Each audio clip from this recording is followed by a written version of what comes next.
10th కన్నా కూడా అంటే మనకి ఇంటర్ ఉమ్, జాయిన్ అయ్యేటప్పుడు అంతా కూడా మ్యాక్సిమం చైతన్య నారాయణ ఇప్పుడు రెజొనెన్స్ అవును. ఇవన్నీ వచ్చి వాటిలోనే అందరూ ఇంక మ్యాక్సిమం వాటిలోనే జాయిన్ అయిపోతున్నారు.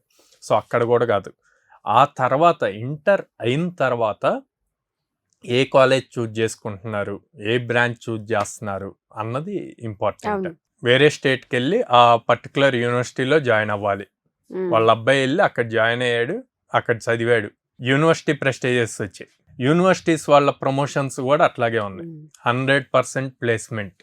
ఓకే, ఇప్పుడు మనం ఇస్తాం ప్లేస్మెంట్స్, కానీ వీళ్ళు ప్రతి పేరెంట్ తెలుసుకోవాల్సిందండి, ఆ ట్రాప్లో పడకూడదు. ఫస్ట్ థింగ్, ఎంత పెద్ద కాలేజ్ అయినా, ఎంత పెద్ద ఇన్స్టిట్యూట్ అయినా, కోడినెల లాంటిది ఎంత పెద్ద ఇన్స్టిట్యూట్స్ అయినా సరే 100% జాబ్ గ్యారంటీ అన్నది పెద్ద ఫేక్.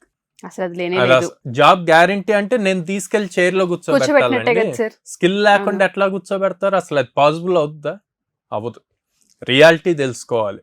సో అట్లాంటి ఏమైనా ఉంటే గనక స్కిల్ ఎంత ఉంది, స్కిల్ ఎంతవరకు ఇంపార్టెంట్ అన్నది తెలియాలి. అది తెలియకుండా ఎంత పెద్ద క్యాంపస్లో జాయిన్ చేసి జాబ్ రావాలి అన్న రాదు.